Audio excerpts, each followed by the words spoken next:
یہ ایک تحریک ہے جو نیریٹو بلڈنگ کے لیے ہے، لوگوں کو یہ بتانے کے لیے ہے کہ ساری دنیا میں سیاسی جماعتیں کیسے کام کریں۔ بدقسمتی سے جنہیں ہم نے سیاسی جماعتیں سمجھ لی ہے وہ شخصیات ہیں یا خاندان ہیں۔ ایک ہی آدمی 30-40 سال یا ایک ہی خاندان جو ہے مسلط رہتا ہے سیٹ پر ڈکٹیٹرشپ کی، اس کے علاوہ اور کیا ایگزامپل ہے۔ تو میری بھی خواہش ہے کہ پاکستان میں جمہوری اداروں کی طرز کی سیاسی جماعت بنے جن میں ایک آدمی کی کرسی یا اقتدار کے لیے بار بار اصول اور نظریے قربان نہ کیے جائیں۔ آپ کو اس کا کیا فائدہ ہوگا؟ ہاں، یہ ہمارا بڑا مسئلہ ہے نا کہ مینو کی لبے گا سیاسی ترمیم آئی ہے ابھی، آپ کا کیا موقف ہے؟ کہ آئینی ترامیم لائی جا رہی ہے تو کون استعمال ہو رہا ہے، یہ کون کر رہا ہے، یہ سیاست دان کر رہے ہیں۔ بالکل ایسے تو میں سمجھتا ہوں کہ باری باری خان صاحب کے دور میں بھی جب ہم نے دیکھا وہ بھی ایکسٹینشن دے رہے تھے، وہ تیسری بار ایکسٹینشن دینے کے لیے بھی تیار تھے، ان کو وہ کہتا تایاد بھی دے دیتے۔ میں یہ بہت یقین سے سمجھتا ہوں آئین کی جد و جہد کبھی بھی یہ سیاسی جماعتیں نہیں کر سکتی نہ جیت سکتی ہیں جو اپنے پارٹی کے آئین پر عمل نہیں کرتی۔ پارٹی میں آپ نے فیئر الیکشن نہیں کروانے، ملک میں آپ کو فیئر الیکشن اور آپ کا نشان بھی اس طرح سے چلا جاتا ہے۔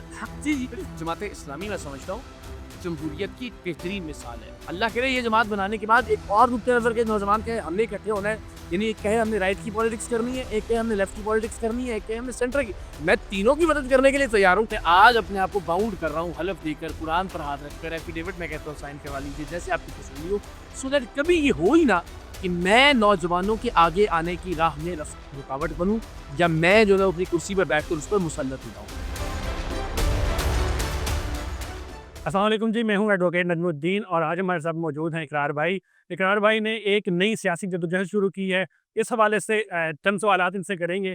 سب سے پہلے اقرار بھائی بہت شکریہ، اور میرا سوال یہ ہے کہ جو سیاسی جدوجہد آپ نے شروع کی ہے یہ کہ پارٹی کی شکل میں ہے یا پھر ایک صرف اور صرف ایک سیاسی جدوجہد ہے، نوجوان آگے آئیں گے، آپ کو اس سے کیا فائدہ ہوگا؟ دیکھیے یہ ایک تحریک ہے جو نیریٹو بلڈنگ کے لیے ہے، لوگوں کو یہ بتانے کے لیے ہے کہ ساری دنیا میں سیاسی جماعتیں کیسے کام کرتی ہیں۔ بدقسمتی سے جنہیں ہم نے سیاسی جماعتیں سمجھ لی ہے وہ شخصیات ہیں یا خاندان ہیں، وہ فیصلہ کرتے ہیں، نہ اس سے پہلے کسی کی مشاورت ضروری سمجھتے ہیں، نہ اس فیصلے کے بعد کسی کو اس سے اختلاف کی ضرورت ہوتی ہے۔ وہ ایک ہی آدمی 30-40 سال یا ایک ہی خاندان جو ہے مسلط رہتا ہے سیٹ پر ڈکٹیٹرشپ کی، اس کے علاوہ اور کیا ایگزامپل ہے یا کوئی اور کیا ڈیفینیشن ہے۔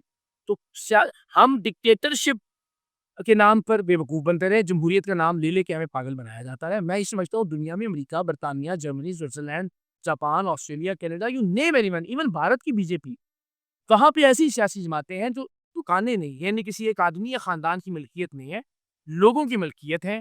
لوگ اس میں جمہوریت کے ذریعے، میرٹ کے ذریعے اپنے لیڈرز منتخب کرتے ہیں ایک خاص ٹینیور کے لیے، ایک ٹرم کے لیے، اور اس کے بعد لیڈرشپ جو ہے وہ الیکشن اور جمہوری طریقے سے ہی تبدیل ہوتی رہتی ہے، ادارہ ہوتی ہیں زیادہ سیاسی جماعت۔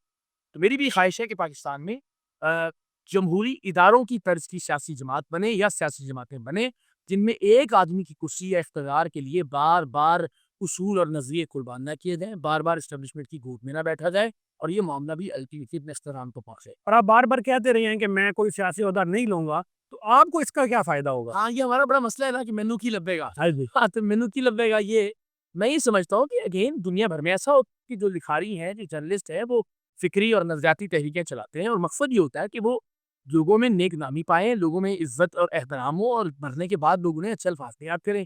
لیکن جب آپ یہ پیغام لے کر چلتے ہیں، ہمیشہ شروع میں تنقید بھی ہوتی ہے، اذعان ساشیاں بھی ہوتی ہیں، ان کا مجھے بھی اس وقت سامنا کرنا پڑ رہا ہے، لیکن میں پرعزم ہوں، پر یقین ہوں کہ دنیا میں اللہ نے جس ذات یا جس بھی پیغام کو عزت اور پذیرائی دی ہے، آج بھی جس کا ہم عزت اور احترام سے نام لیتے ہیں، اللہ نے ان کو ایک آزمائش سے بھی گزارا، تنقید بھی ہوئی، لوگوں نے الزام بھی لگائے، اور ظاہر اس وقت کی صورتحال دوستوں ہمیں سامنے ہے۔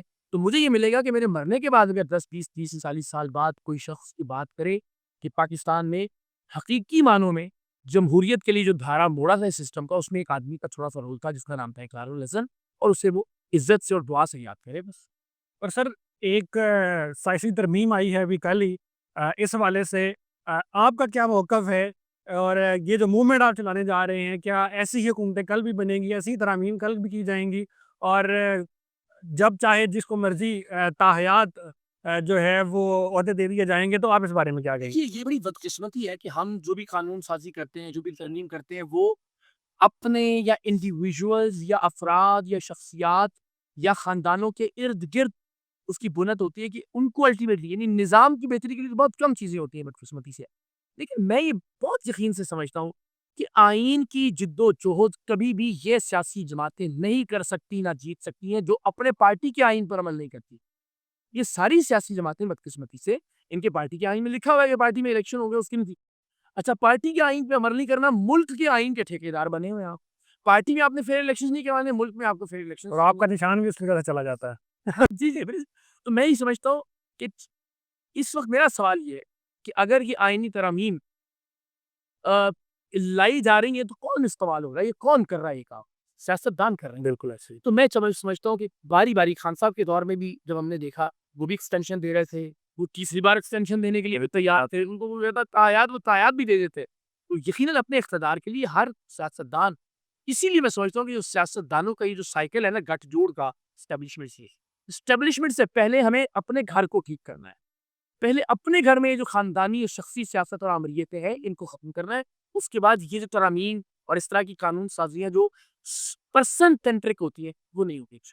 اور لاسٹلی سر آپ بار بار بات کرتے ہیں جمہوریت جمہوریت جمہوریت, تو کیا آپ کے خیال میں ایک سیاسی جماعت کو ایسی ہے جو جمہوریت پر عمل کر رہی ہے پاکستان میں ہے؟ اور اگر ہے تو آپ اس کا ساتھ کیوں نہیں دے رہے؟ نہیں, میں بالکل ان کا ساتھ دیتا ہوں. جماعت اسلامی میں سمجھتا ہوں جمہوریت کی بہترین مثال ہے, جس میں سراج الحق صاحب, منور حسن صاحب جیسے عام لوگ جو اور مڈل کلاس سے اوپر آتے ہیں, امیر جماعت اسلامی بنتے ہیں. دوسری مثال حافظ نعیم صاحب جیسا مڈل کلاس نوجوان ماشاءاللہ وہ آتے ہیں ترقی کرتے ہوئے امیر جماعت اسلامی کے منصب پر فائز ہوتے ہیں, اور ایک بڑا بہترین شورا کا, مشاورت کا, جمہوریت کا نظام ہے.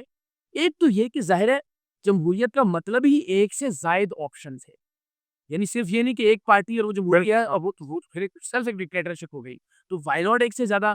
پھر ایک بڑی بدقسمتی ہے کہ وہ جماعت اسلامی, اس پر بحث نہیں کہ وہ جو کہہ رہا ہوں وہ ہے یا نہیں ہے, لیکن ایک شناخت یا ایک تاثر یہ ہے کہ شاید وہ مذہب میں کسی ایک مکتبہ فکری یا ایک نقطۂ نظر کی نمائندگی کرتی ہے, جو غلط ہے یا ٹھیک ہے اس پر بحث نہیں ہے, لیکن ایک تو عام الناس میں ہی ہے.